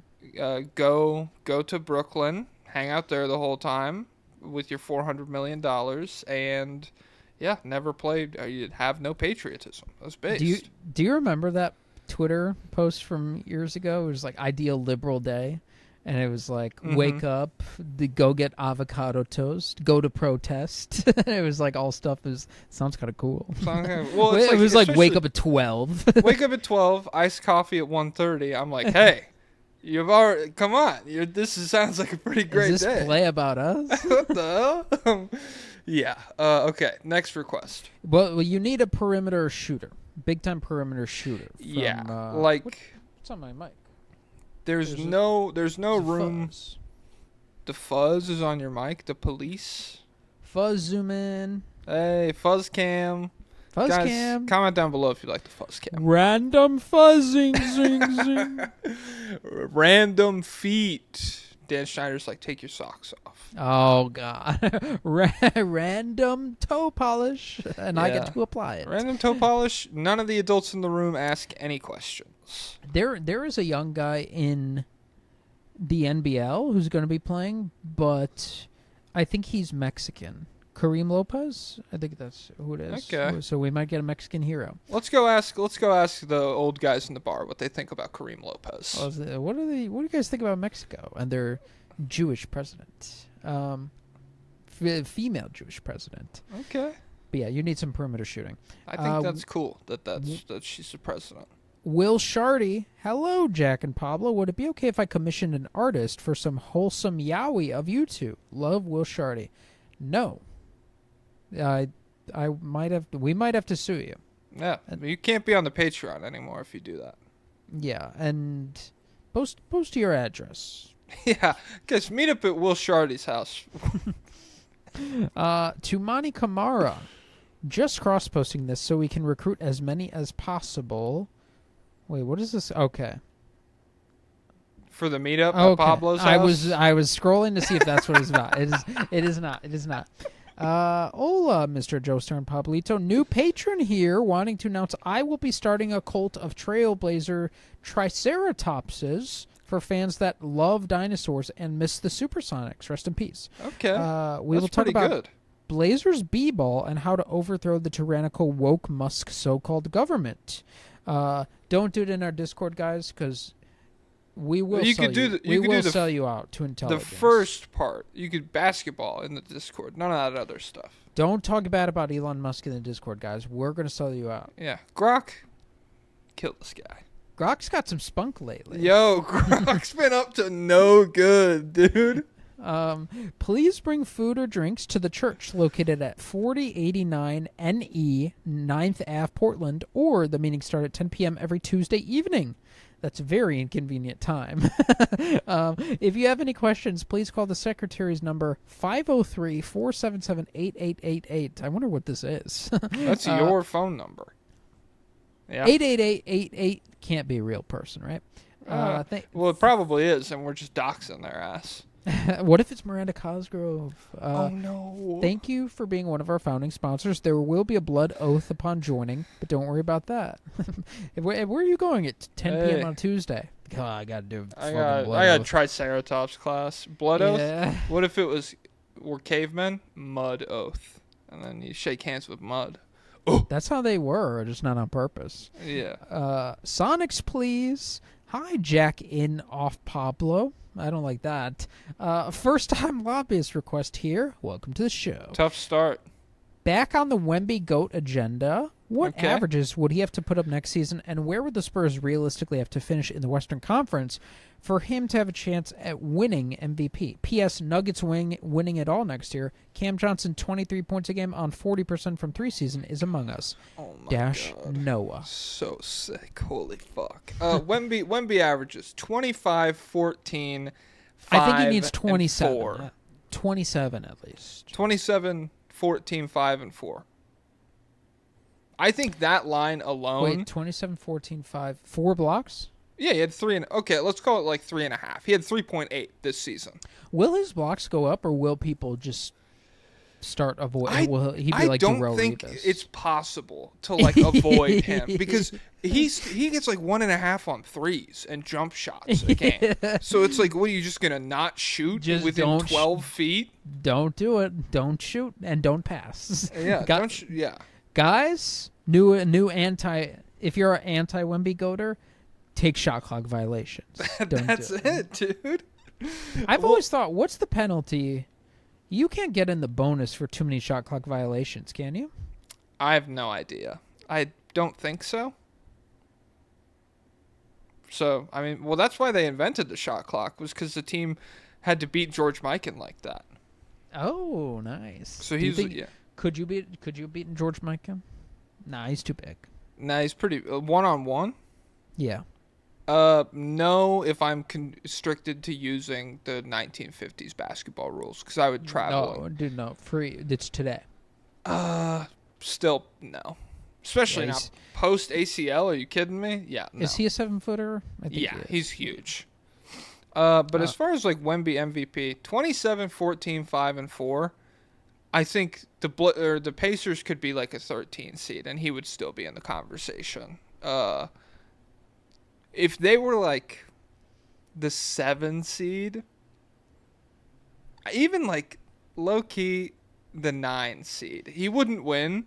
But if he put up that line and they were like in the play-in tournament, I think we'd be seeing crazy hype for it. And what if he has like a run where it's like matched up against Jokic 3 times, shuts him down all 3 times. Matched up against Embiid, shuts him down twice. He just like has a run of dominating other people, because that was a factor in Derrick Rose's MVP candidacy back in the day. It was like against Chris Paul, won the matchup. Against this guy, won the matchup. And so that hasn't come in as much lately because guys miss so many games. Yeah. But I wonder if that ever could again. And he loves playing like the the matchups against Jokic and Giannis last season specifically, they were like big games for him. Like he played in all of them and he played very hard. Those were so good, dude. Holy shit. I remember like, oh man, we should revisit some of those just because like there's never been a player that I've seen make Jokic sprint down the court so fast so that the defense, he's like, if this gets set, I can't score. We need to move right now. Yeah, so that would be sick. Next lobbyist. Miami masturbator. He has a picture. His profile picture is Anthony Mackie, looking very mischievous. That's just Mackie. That's the Mac for you. He said, "Oh, you listen to podcasts as well? Who do you listen to?" "Oh, just like Joe Rogan, Bill Simmons. How about you? What do you listen to?" "Oh, State of the League by Jack Me Off and Pablo Esco Gay." And he wrote, there's so many Y's. Okay. Skull emoji, broken heart emoji. The only podcast where they talk about every team every week. Wait, where are you going? So it was a little Okay, that was a little skit little for stage All right. act for you. Okay. So, guys, someone bring that to Broadway. Yeah, guys, someone animate that, please. Victor Wembanyama says trans rights. Perfect timing. Hey, nice. Hey, every pony. No more My Little Pony stuff. Hey, Get out that's of it. allowed. That's allowed. I'll That's put my too foot millennium. down. It's allowed. After a full year of seeing the 2024 draft class in action, I was wondering who you guys think is the most likely player to make any All-NBA team from that class. Honestly, to me, it feels like no one, but if I had to choose, I'd go with McCain because of scoring bias, not Castle. Any Spurs player besides Wemby is literally the worst player on earth, and no one in history would be able to win more than 15 games with them. That's facts. That's true. Not Vassell, but that's facts. Hey, for the agenda, someone has to fall on their sword. I'm sorry. Yeah, that's true. So, hey, 27, 15, 5, and 5 averages next year. 9 seed with a team that literally nobody else would even be able to win one game with ever. Literally worse than the Bobcats. Yeah. Three letters for you. Wemby's better than Prime Dwight. Oh. Buddy, I think we can aim higher. Who's the best all-time center? You'd be like, screw that guy. Screw that guy. Not Shaq. Probably not Hakeem yet. Bill Russell, too based. I won't. None of the super old guys. But like KG, or is he too good defensively? Nah, Kevin Garnett's too good. Duncan. Nah, he's too good. We'd have to. I would wager it'd have to be like into the 30s and the 40s. Patrick Ewing. Yeah, I mean, I'll be honest. I'm there with Duncan. You're such a bitch. Oh my god. Okay, homework. We're rewatching the 2003 run over the summer. Guys, pull up Tim Duncan greatest peaks video. Hey guys, Tim Duncan quadruple double in the finals against the best defense of all time. Who? The Pistons. Yep. Pablo doesn't care. Did Wemby play the Thunder this year? Oh, he did, because Chet. He blocked, even though Chet outplayed him. The government doesn't want you to remember that. Well, when was that, October? Wemby blocked him, and they When was won. that, October? Yeah. Wemby gets better every day. October's a every lifetime day. ago. Every day. He magnifies. It's not even exaggerating. And plus, he's taller than he was back then. Wemby doesn't even recognize the man that blocked Chet. He doesn't even know him. But so I don't know if anybody has an all NBA chance from that. Yeah. It would take outlier development from like Salon or Ron Holland or Cody Williams or some wing like Sark that. could do it if outlier development's on the table. I think, yeah, if he were to have some crazy offense, I think though we could have multiple all defense people because I think Klingon and Sark could easily make it. Yeah. Castle next to Wemby, just he could riding the aura. It could happen. And he has like aura himself. Like he's got winning guy aura. Like people really buy into very him. Yukon champion. DeJounte Murray steals champ kind of like this guy can really lock down. The Rizzler, I don't know. No, he'll probably always be overshadowed, but he's got a lot of defensive potential. Who else is in that class? Reed if the lightning strikes. Anyone else? I don't know. I can't. My board is in front of me, but it's too dark over there, so I can't see. But yeah, that's probably it. I don't know. Maybe Jared McCain if he gets hit with the Brunson Ray or the Steph Ray or the half Brunson half Steph Ray. Yeah, that could be cool. Delhi Lama Fanatic 44, and his profile picture is Delavadova put onto the Dalai Lama. Did you hear he's going to reincarnate? Into that football player guy? No, apparently that was a different one. That was a different spiritual leader, but the Dalai Lama himself has just announced that he will reincarnate. So I don't know. We haven't decided yet, but he said he was not going to reincarnate in China. Okay. This is like the Avatar. Well, it's going to be a big struggle because China's going to say, no, this is him, and he supports China. I don't fully understand what's going on with Tibet. Is Tibet... Oh, man. I don't know either. The Dalai Lama is for Tibetan independence, but China is like they're part of China. Let me see. Is it like Taiwan? Why doesn't China want Tibet to be independent? Learn One more China. with AI mode. I'm not interested. Google's fucking flagging me because I'm Googling China now. Tibetan sovereignty debate. There are two political debates regarding the relationship between Tibet and China. The first debate concerns whether Tibet Autonomous Region and parts of neighboring provinces that are claimed as political Tibet should separate themselves from China and become a new sovereign state. Many of the points in this political debate rest on the points which are within the second debate about whether Tibet was independent or subordinate to China during certain periods in its history. Felt like Hassan reading chat there. He has like a very specific. He's like, why are you even saying this to me right now, dude? Shut up. Shut the fuck up. You guys are idiots. So Tibet is part of China right now, technically? Yeah, I think so. But they want independence, which anybody who wants independence, generally, I'm on board with. Okay.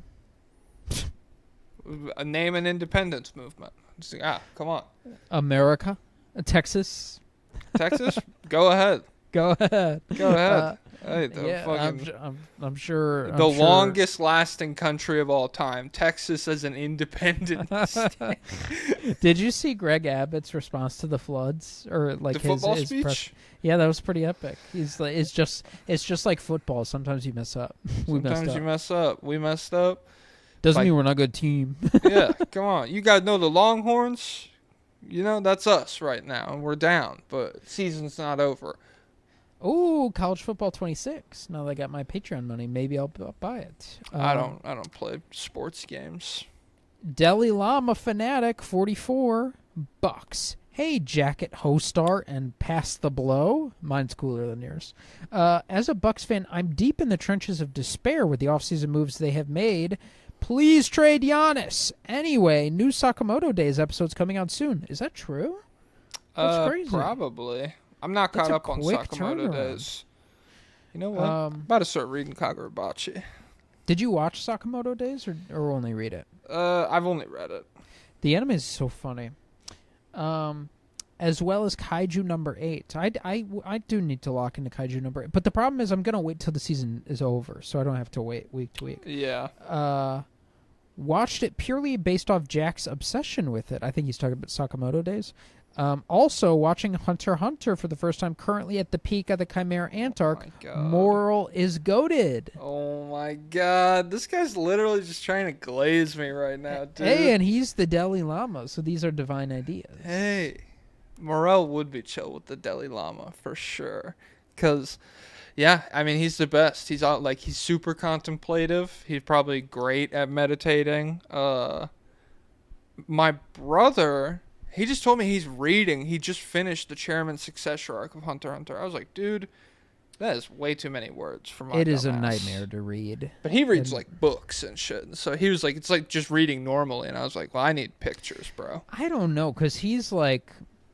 a confusing writer. Yeah. I read... Like, you don't know who he's referring to all the time. And it's translated. Mm-hmm. Reading the... have you read the Crollo Hisoka fight?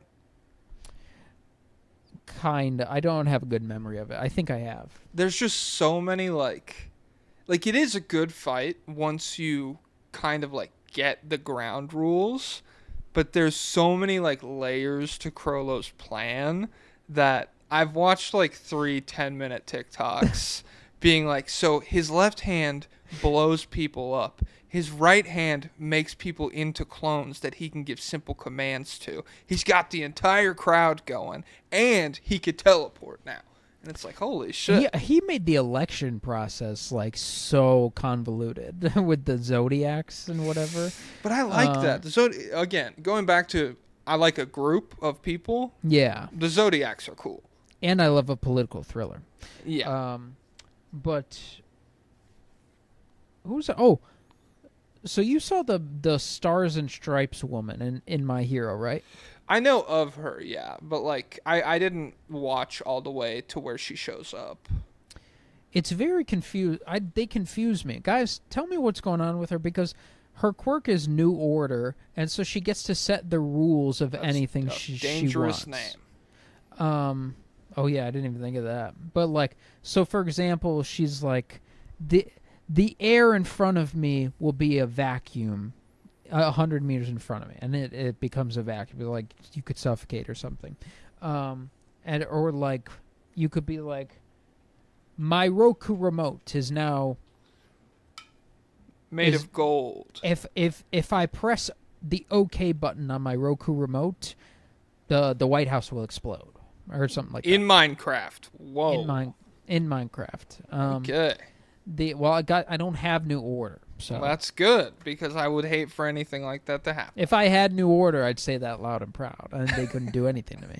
But they say she can only make 2 rules at once, and she clearly makes more than 2 rules. It's very... Because they say she has her hair like All Might, and they say she's using a rule to do that. Like, her rule, the one rule she always has activated is she has, like... They call it caterpillar something. Like his 2 hair pieces that stick out, she has 8. Okay. So she always has that rule activated. And Does then, it give her, like, super strength, or is it no, it's just like he's her hero. And then she uses it fighting ways. But she definitely uses more than 2. I don't get the rules. But Trey Jones enthusiast. Trey Jones may unironically be lowering Josh Giddey's value on the Bulls. Is the caveman embracing the value of the archaic true point guard archetype? Probably. He probably views basketball that way, which is insane considering Zach LaVine never had one. Well, no, maybe he did. Yeah, he might be. Lonzo. He had Lonzo. He's a wing. Yeah, the caveman might be just... But Troy Jones passed 2. Maybe he... Less money. Not 30 mil. No, that's too heavy. I carry all that. No. Carry. Artur's kind of show us thinks he has to carry all the money to someone's house. And it's like, what is money? And it's like, well, it's made of trees. 30 million trees. 30 million trees you want me to carry? No, Arturus, it's made into paper. Oh my god. Idris Elball. Hello, gentlemen. Pussy-footed creamer here. Okay. Parentheses, I can't sleep. You should be asleep forever, okay, after that one. Yeah, what the fuck? I saw somewhere that the Knicks should make a move for the Glorious King out west, with the East being so barren, even though we have Hawks upscale KPJ primary ball handler. You're not allowed to Bucks. say that anymore. Everyone gets that mad at you. We just sulk about it forever. So he gets to say it. Oh, let's say, Don't say that. pay $5, you can say upscale again, guys. Cancel me. Okay, Go ahead and cancel me. Fine, I don't care. Should the Knicks trade Cat for him? Ooh, I think it makes... I heard this somewhere. This was on Bill Simmons' podcast, by the way. this guy's got good ideas. He's got his ear to the ground. I think it makes sense for LA as well because they're positioning for a future with Luka. Interested to hear your thoughts. P.S. I finished Andor. God, it's good. Also, watch the movie A Prophet. Amazing film. I don't know what A Prophet is. I've heard Andor Andor's what? good. Andor, this dick and nuts and balls down your face and throat. Idris Elba. Whoa.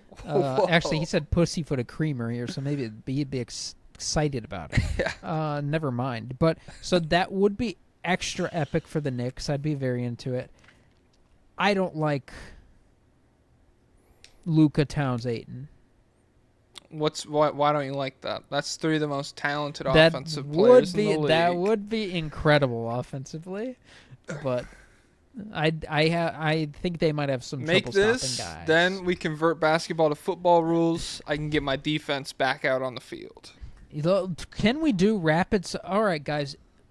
Let's introduce no more dead ball subs. Because hockey doesn't need dead ball. Right? Yeah. They just get up off the bench. What do we...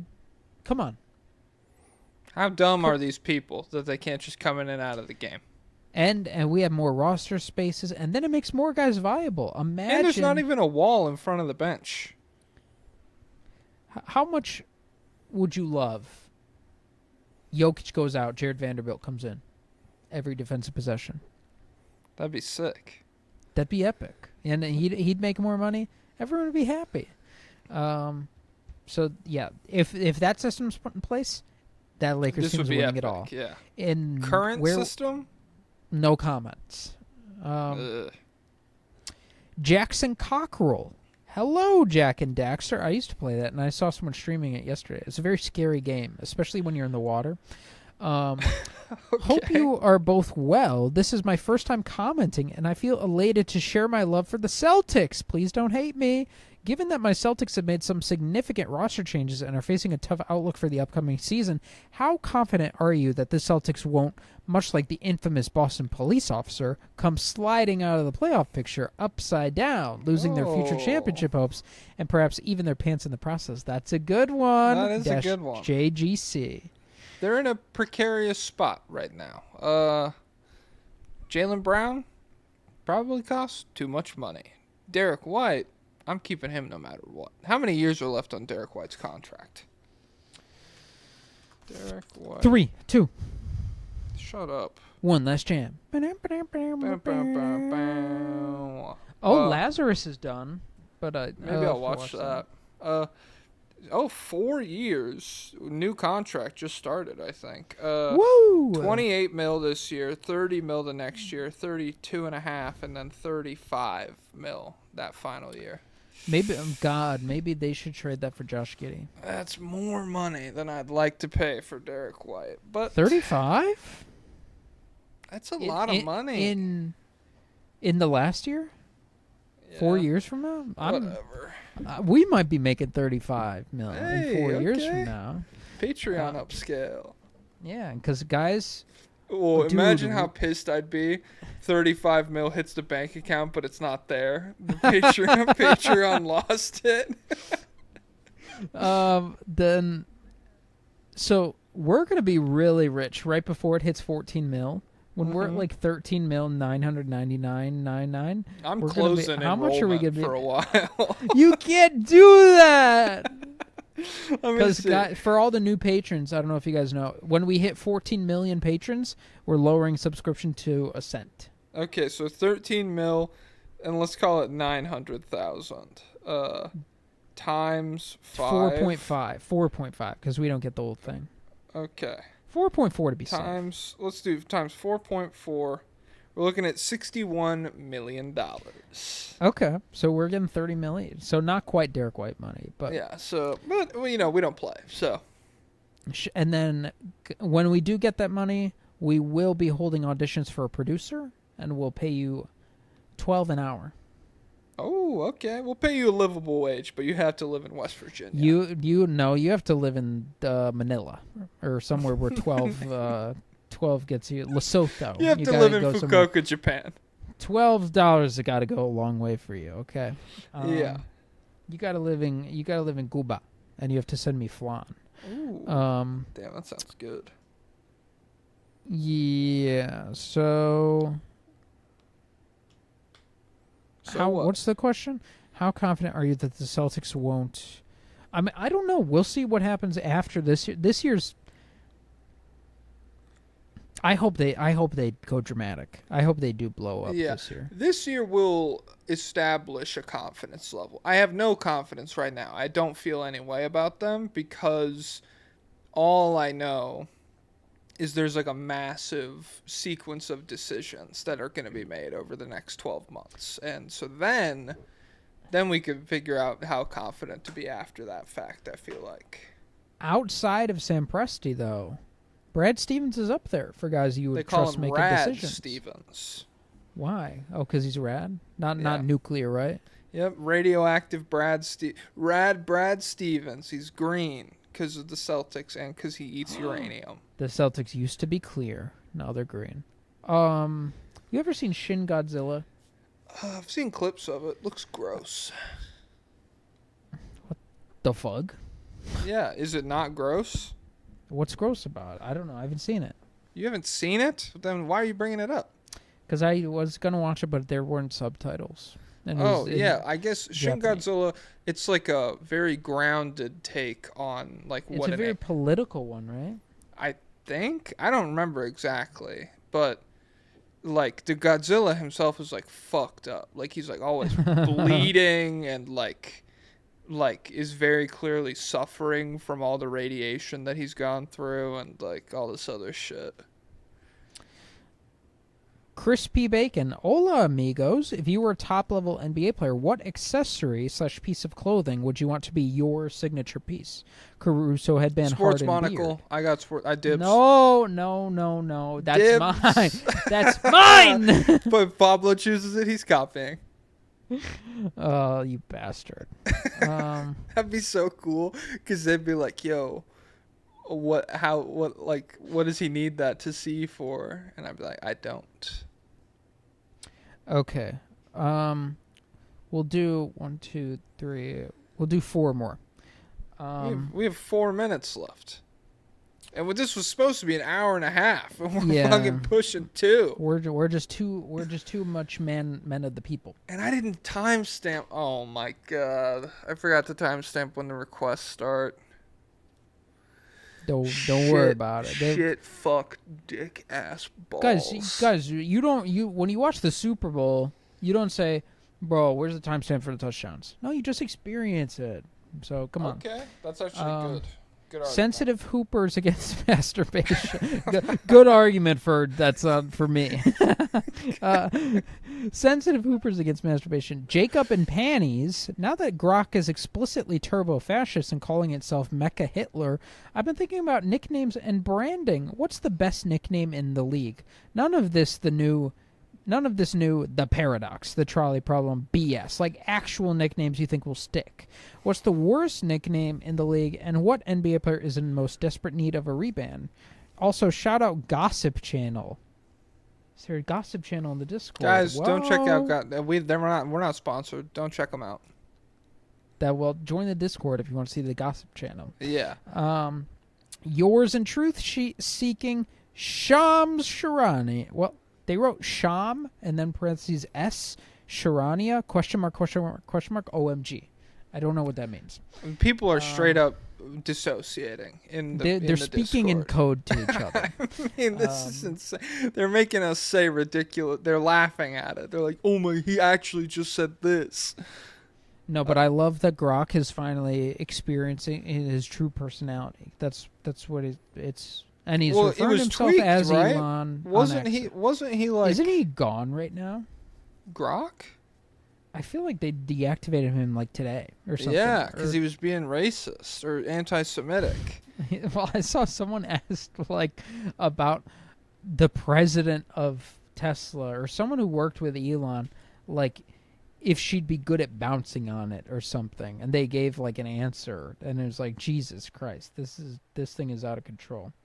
But the best nickname, Ice Bryce Sensabaugh, that there's a lot of good nicknames with Bryce Sensabaugh that was sprouted organically, like grassroots type original nicknames, like The Sensophrenia. Sensei.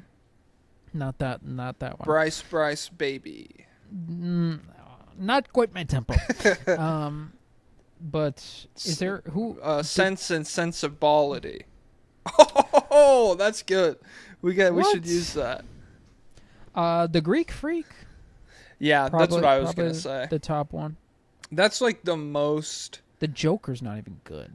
I mean, the Joker is genuinely not that. Like, it's pretty much just his name, the way most nicknames are now. But the Greek Freak, that is good, and it came out of a very, if we consider nicknames to be like a truly thing of the past, like 1970s, 80s pilled kind of art form, then it's extremely on brand there to come up with a nickname for a guy whose name you just can't pronounce. Nobody knew how to say Antetokounmpo back then. So announced, dude, this freak, this Greek weirdo, what do we call him? Yeah, that's some of the best ones. So rate those ones. A Kumpatumpo with the 3. He's in like the old, like the green and red Bucks uniforms with his shaved. They're like, who is a Klempo with the block? Wow. Jizz Bear, Jazz. Oh, could this be? No, never mind. No. I was thinking Jizzlane Maxwell, but it's Nah, it Jizz couldn't be Bear. that. Nope. Jazz, hello, Pisser and Kisser. What are your thoughts on the long-term prospects of the young guys on the Jazz? Do you like any of them enough to believe they could be in a serious contenders rotation one day? I feel like everyone besides maybe Ace has serious question marks on one side of the ball or the other. Thanks. Reed Slam Dunk. Pablo was right about 28 years later. Farewell. I don't like anybody on the Jazz. I like Bryce. But mentally, Isaiah? he's not on the Jazz for me. Isaiah Collier, if he shoots, could be a part of a playoff rotation. Ace could be a part of a playoff rotation. Markkanen, maybe. Yeah, he could. He could. Yeah. But like he's expensive. We're stuck. We're stuck. Yeah. With Markkanen. What's going on with him? Free Markkanen. That's the most washed Danny Ainge move of all time. Is giving him that contract instead of trading him. So Collier could be. Ace theoretically could be. Bryce Kessler obviously could be. Walker Kessler. My problem with the Jazz roster is not that these guys couldn't play any role on a playoff team. It's that, like, imagining a world where any of these guys are the best player on a playoff team, I'm like, oh, okay. Outlier development time. I'm sure these guys will all be very good. Well, Bryce is easy to envision, but the rest are rough. Cody's far away, but I still like the potential. I'm not as out on him as everyone else seems to be. Cody versus T-John. Who you want? Probably Cody. Okay. Hey, good for you. But yeah, that's about it. Two Rock. Lakers. Hello, Jacques and Pablito. New-ish Patreon subscriber. Do any of the Lakers' potential trade options for wing defenders, saw some stuff about Wiggins or Thibault, actually move the needle for them to be real contenders in the West this season? Or would it be smarter to hang on to assets till better names become available? Wiggins, I wouldn't be super into. I feel like he's over the hill.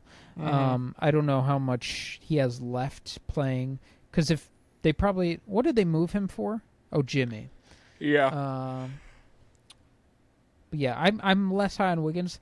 Thibault could be an interesting buy low. And I do like him on the Lakers because I think JJ would experiment with him.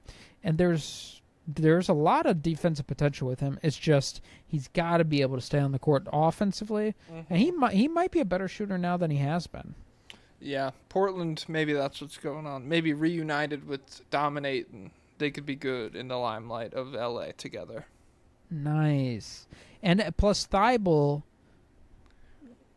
He was big in the podcasting scene, sort of, and the social media scene, same time as JJ. So they got their start together. They were making all the same circuits.